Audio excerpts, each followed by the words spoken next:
You were left with what remained. After the separation, after the betrayal, after the business that collapsed, after the dismissal, after the family member who turned their back on you, after everything you lost or was taken from you, you were left with what remained. Little, sometimes very little. And while looking at this remainder, you felt that mixture of shame and anger that few can describe with words, the pain of appearing small before those who expected to see you sink. This video was made for this moment, for this remainder, for the one who stood up with the minimum in hand and does not yet know what to do with it. Because what I'm going to reveal to you now will completely change the way you view what is left. And when this video ends, you will understand that what seemed like the end of your capital was, in truth, the beginning of your testimony. Let me ask you something direct. Have you ever been humiliated in your financial situation or in your fragility? Not the declared humiliation, the one that comes with harsh words and open intention.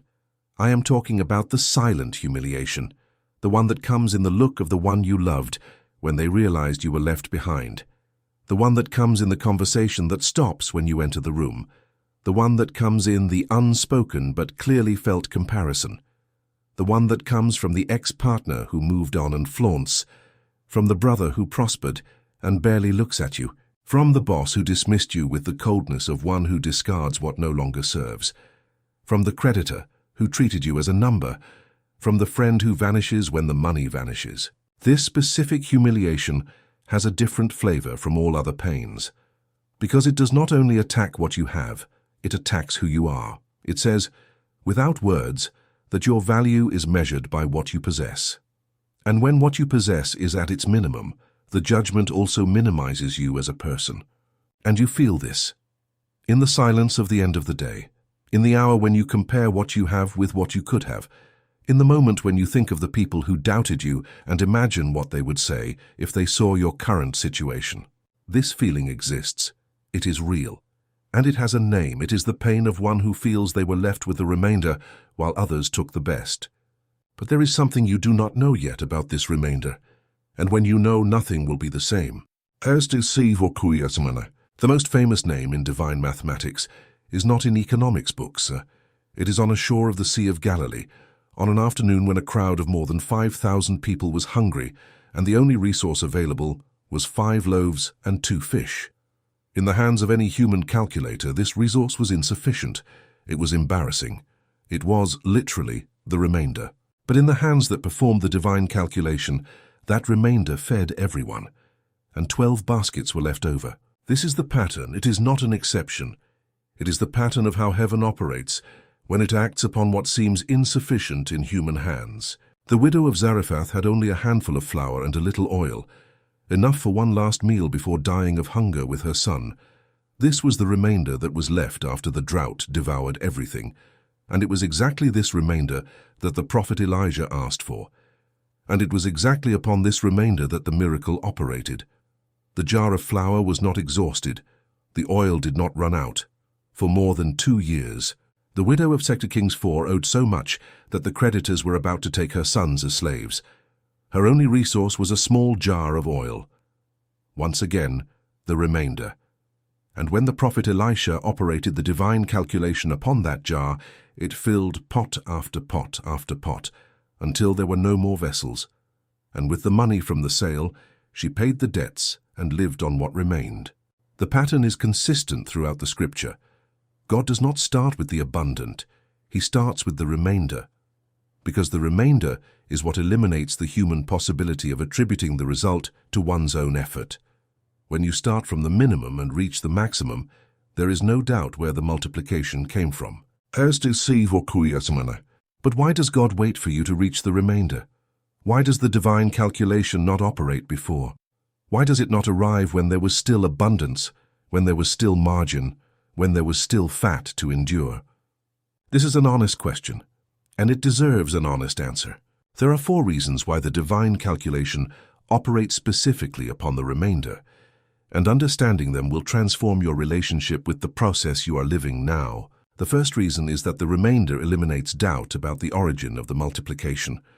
When an entrepreneur who already has capital makes more money, people attribute it to talent, connections, intelligence, luck. None of this is false, but none of these elements reveal what is behind it. When a person who was left with the minimum suddenly experiences a multiplication that does not fit into conventional growth models, the witness of this process cannot attribute it to the human. And it is exactly this that shames those who humiliate it, not the prosperity itself. Its undeniable origin. The second reason is that the remainder reveals what comfort used to hide. When you had abundance, there were parts of you that did not need to develop. Faith that is not tested does not deepen. Creativity that is not pressured does not expand. Resilience that is not demanded does not form. The remainder forces you to access internal resources you did not even know you had. And it is from these revealed resources that sustainable multiplication is built. The third reason is that the remainder redefines your relationship with what you have. One of the greatest traps of premature abundance is the creation of a loose relationship with the resource. Those who have never gone through the experience of having little tend to manage the much with the lightness of those who have never felt the weight of scarcity.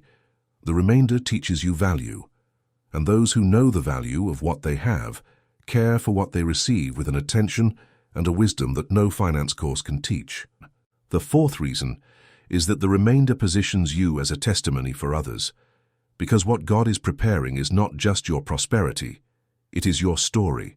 It is the account of one who was left with the minimum and was multiplied beyond what would be possible to explain. And this story will reach people who would never hear a message of hope coming from someone who never needed hope. You are not just being restored.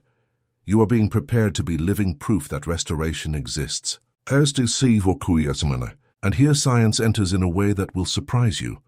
Post-traumatic psychology, especially the work of researchers Richard Tedeschi and Lawrence Calhoun of the University of North Carolina, has extensively documented a phenomenon called post-traumatic growth.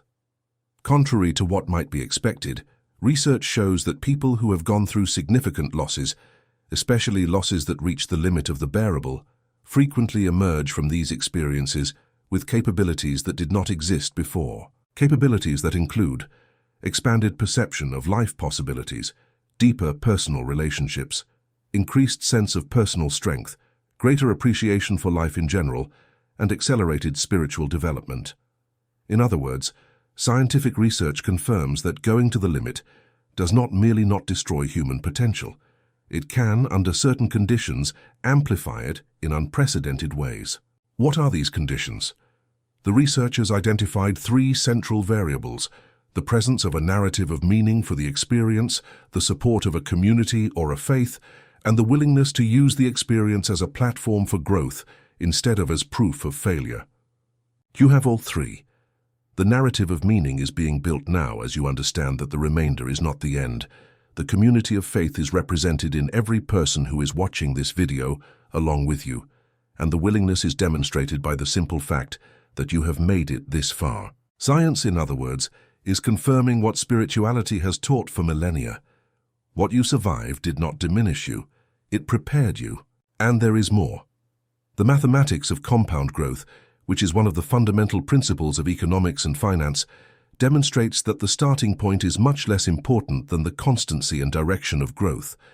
A modest resource, growing consistently and directedly, invariably surpasses a larger resource that receives no care or direction. In biblical terms, the talent that was multiplied was worth more than the 5 that remained buried. It was not about the initial quantity, it was about what was done with what was there. Now I want to present to you the 4 principles of divine calculation. They are the laws that govern the multiplication that does not obey conventional logic. And when you begin to operate according to these principles, your remainder begins to behave in a way that will disconcert all who expected to see you sink. The first principle is, what you offer is more important than what you keep. This principle goes against the survival instinct. When you have little, the natural logic is to keep, to hold on, not to risk, because what is left may be the last line of defense, and losing it seems like a catastrophe with no return. But the divine calculation operates in the opposite direction. The widow of Zarephath gave first. She gave what would be her last meal. The widow at the temple gave the last 2 coins she had. Abraham, when he went to Mount Moriah, took with him what he loved most, not to keep, but to offer. In practical terms, this does not mean giving what you do not have or going into debt to appear generous. It means identifying what you have in the remainder that can be sown. It can be time, it can be knowledge, it can be a service, it can be a small but real resource. And sowing that with faith in the right direction for the right people, because a kept seed is a dead seed. A cast seed is a seed with harvest potential. The second principle is, the divine calculation begins with the recognition of what you still have. This is the stage that most people skip. When one is in the remainder, the gaze tends to go automatically to what is missing, to what was lost, to what others have, and you do not have. And this gaze, however understandable it may be, blocks the process of multiplication, because you cannot multiply what you do not recognize you have. Think of Elisha and the widow with the jar of oil. The prophet's first question was, what do you have in the house? Not what you lost, not what you owe, what you have. This question was the beginning of the divine calculation, the inventory of what was still available to be multiplied. Make that inventory now, with honesty and without minimizing what exists. What do you have? Health, even if fragile, a skill that no one took from you, relationships that survived, accumulated experience in a specific area, a faith that, even if shaken, is still standing. This inventory is the raw material of the miracle. The third principle is, multiplication requires that you move before seeing the result.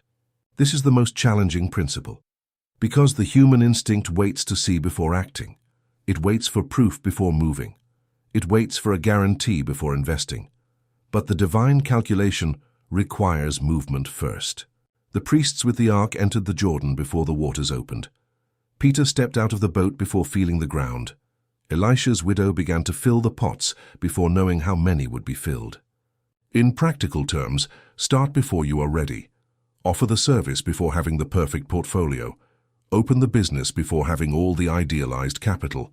Speak with the person of influence before having your entire trajectory structured, not as imprudence, as active faith.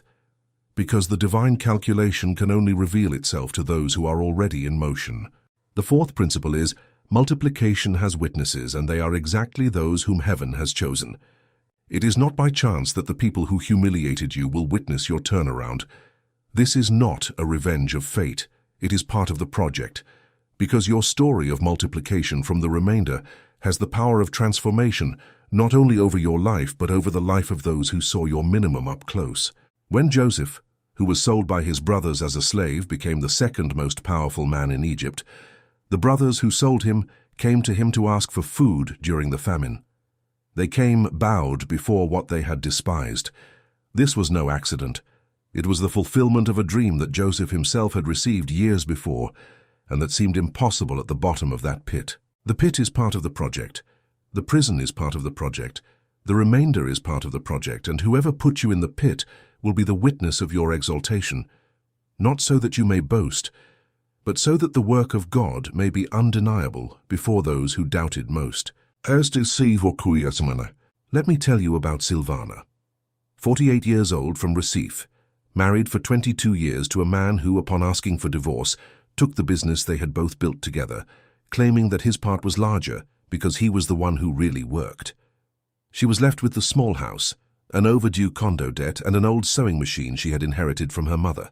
The ex-husband soon opened another business, married again, prospered visibly, and made sure that the people around knew it. Silvana was the living contrast of his success, the one who was left behind, with the old house and the grandmother's sewing machine. What the ex-husband did not know was that that sewing machine had generated extra money for years, selling small sewing jobs to neighbors, and that Silvana had a talent with fabrics that had never been taken seriously because the husband's business was more important. With the divorce, the sewing machine ceased to be a hobby and became the only resource. She began making uniforms for a private school in the neighborhood. The quality drew attention. In 6 months, she had contracts with 3 schools. In 2 years, she bought 2 industrial machines and hired a neighbor. Today, she has a formalized atelier, employs 5 women, and produces for a network of schools in Greater Recife. In a recent school event, the ex-husband was present as the father of a student. He found out that the uniform supplier for that school was Silvana's company. He said nothing. but the look said enough. She told me this story without anger, with that tranquil smile of one who passed through the fire and knows that the fire was necessary. And she said something that stayed with me. The sewing machine was always what I had most valuable. It's just that I needed to lose everything else to discover that. This is the logic of the divine calculation. What seemed like a remainder was the primary resource. What seemed to be the consolation was the seed of the miracle. Now I need one thing from you. If you are feeling that this video was made for you, go to the comments now and write multiplication. Just that word. It is your declaration that you believe that what is left is not the end, that the calculation is still in progress, that the result is arriving. And tell also, if you wish, what was left in your hand after a loss, because your testimony of what is being multiplied is the fuel of faith for another person who is looking at their own remainder and sees no possibility. If you are not yet subscribed to the channel, do it now. Activate the bell, because what comes next will continue this journey of understanding the divine calculation in operation in your life. Three practical steps to activate the divine calculation over your remainder. The first step is to make the honest inventory of the remainder. Sit with paper and pen and write in 2 columns. In the first, what you lost or no longer have. In the second, what is still in your hand. Skills, relationships, time, health, knowledge, faith, equipment, physical space, access to information. Do not minimize what exists. Do not inflate what is missing.